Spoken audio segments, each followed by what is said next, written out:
ہاں اگر ہر انسان مسلمان پیدا ہوتا تو پھر پیدا ہونے کے بعد اس کے دائنا کان میں اذان اور بایاں کان میں تکبیر کیوں سنائی جاتی ہے؟ کوئی نہیں ایسا ہے. دیکھیے اگر ہر انسان مسلمان پیدا ہوتا نا تو اللہ کو یہ کہنا ہی نہیں پڑتا الرحمن علم القرآن خلق الانسان. ضرور یہ سورہ رحمان تیسری آیت میں اللہ نے بولا اس نے انسان پیدا کیا ہے بولا. پھر اگر اس نے انسان پیدا کیا پھر مسلمان کہاں سے آیا؟ اللہ کو پھر خلق المسلمان بولنا چاہیے تھا, خلق الایمان کہنا چاہیے تھا. نہیں بھیا میں اچھا اللہ نے کہا سورہ ال عمران آیت نمبر 19 نوٹ کر لیجئے اور آیت نہیں میرے کو پتا ہے آیت نمبر 85 اچھا کہ ایک ہی دین ہے جس کا نام اسلام ہے.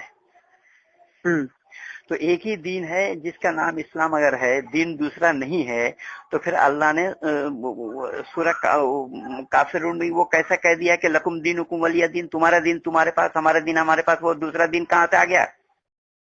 السلام علیکم ورحمۃ اللہ وبرکاتہ.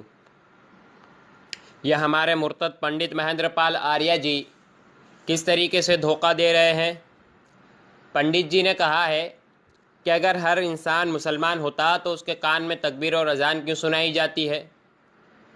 تو یہاں پہ پنڈت جی کی جہالت دیکھیے یا بددیانتی دیکھیے, دھوکہ سمجھ لیجئے پنڈت جی کس طریقے سے دے رہے ہیں.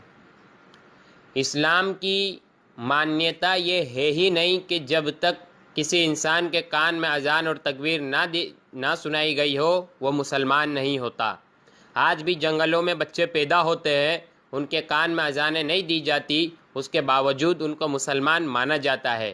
کتنے غیر مسلم ہیں جو بالغ ہونے کے بعد 30 40 سال کی عمر تک پہنچ جاتے ہیں, پھر اسلام کو قبول کرتے ہیں, اسلام سویکار کرتے ہیں, ان کے کان میں اذان اور تکبیر نہیں سنائی جاتی ہے. تو پنڈت جی کیا آپ کسی اسلام کی معتبر کتاب سے یہ بات سدھ کر سکتے ہیں کہ جب تک اذان اور تکبیر نہ سنائی گئی ہو وہ اسلام کے نزدیک مسلمان نہیں ہے؟ تو پنڈت جی کا یہ دھوکہ ہے, بے وقوف بنا رہے ہیں. پھر پنڈت جی نے کہا کہ اللہ کو یہ کہنا ہی نہیں پڑتا خلق الانسان, اللہ نے انسان بنایا ہے. یہاں پر پنڈت جی بار بار اس آیت کو کوٹ کرتے ہیں اور ثابت کرنے کی کوشش کرتے ہیں کہ اللہ نے تم کو مسلمان نہیں بنایا, جبکہ کئی مرتبہ اس کے جوابات دیے جا چکے ہیں کہ جس اللہ نے قرآن کے اندر خلق الانسان کہا ہے اسی نے ہمارا نام بھی رکھا. سورہ حج آیت نمبر 78 ہوا سماکم المسلمین, ہم نے تمہارا نام مسلمان رکھا ہے. پھر بھی میں نہیں سمجھ پاتا کہ پنڈت جی کیا وجہ ہے لوگوں کو دھوکہ دیتے ہیں, بے وقوف بناتے ہیں اور بار بار اسی آیت کو کوٹ کرتے ہیں. الرحمن علم القرآن خلق الانسان, یعنی انسان بنایا ہے. انسان جس طرح پنڈت جی بھی اپنے پروچنوں کے اندر اور جو صوفی حضرات کے ساتھ ڈیبیٹ ہوا تھا وہاں پر بھی پنڈت جی نے یہ بات کہی تھی کہ انسان جب تک پرماتما کو نہ جان لے وہ مانو کہلانے کے لائق نہیں ہے. یہاں پر اللہ نے جو اس سے پہلے آیت کہی, جو پہلے آیت آئی ہے خلق الانسان سے, علم القرآن, یعنی قرآن کو پڑھے بنا کوئی انسانیت کو حاصل نہیں کر سکتا. اب پنڈت جی جب آپ خلق الانسان کو مانتے ہو تو علم القرآن کو بھی مان لو اور اس بات کو سویکار کر لو کہ جب تک کوئی انسان نہیں بن سکتا کہ وہ قرآن نہ پڑھ لے, قرآن نہ سمجھ لے. تو یہ پنڈت جی کا دھوکہ ہے. اب کہتے خلق الانسان کیوں کہا؟ جس طرح ویدوں کے اندر منوربھو بتایا گیا کہ مانو بنو, تو وہاں پر بھی یہ آنا چاہیے تھا آریہ بھو, آریہ بنو.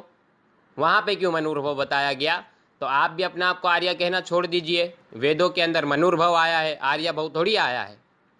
پھر پنڈت جی نے جو سورہ آل عمران کی جو آیت پیش کی ہے ان الدین عند اللہ الاسلام, اور ترجمہ غلط کیا کہ اللہ کے نزدیک ایک ہی دین ہے, دین اسلام ہے. پھر سورہ کافرون کو فٹ کر رہے ہیں لکم دینکم ولی دین, تمہارا دین تمہارے ساتھ, ہمارا دین ہمارے ساتھ. تو کہتے ہیں یہاں پہ دوسرا دین کہاں سے آیا؟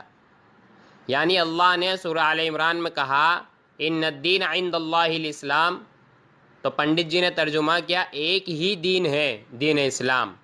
اب وہاں پہ دوسرا دین کہاں سے آ گیا جس کو اللہ کہہ رہا ہے کہ تمہارا دین تمہارے ساتھ؟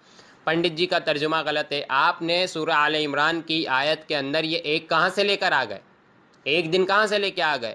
وہاں پہ بتایا گیا ہے ان الدین عند اللہ الاسلام, کہ اللہ کے نزدیک معتبر دین اسلام ہے، مقبولیت والا دین اسلام ہے، بناوٹی دین کا انکار نہیں کیا گیا، بناوٹی دین کی نکیر نہیں کی گئی ہے۔ اور بھی قرآن کے اندر ایسے کئی جگہ بناوٹی دین کا ذکر آیا ہے، تو یہاں پر بھی جو بتایا گیا لکم دینکم ولی دین، تمہارا دین تمہارے ساتھ، ہمارا دین ہمارے ساتھ، تو آپ جو پنڈت جی ٹکراؤ اور کانٹرڈکشن جو پیدا کرنا چاہتے ہیں قیامت کی صبح تک نہیں کر سکتے، کیونکہ اللہ نے یہ نہیں کہا ہے وہاں پہ کہ ایک ہی دین ہے، وہاں پہ کہا معتبر دین اسلام ہے۔ تو میرے بھائی پنڈت جی اسی طریقے سے دھوکہ دے رہے ہیں، لوگوں کو گمراہ کر رہے ہیں، خود مرتد ہو چکے ہیں اور لوگوں کو مرتد بنانے کی قسم کھائے بیٹھے ہیں۔ انشاءاللہ پنڈت جی کے ایک اعتراضات اور ایک جھوٹے جو اعتراضات اور جھوٹ ہے پنڈت جی کا دنیا والوں کے سامنے رکھوں گا انشاءاللہ۔ جزاک اللہ۔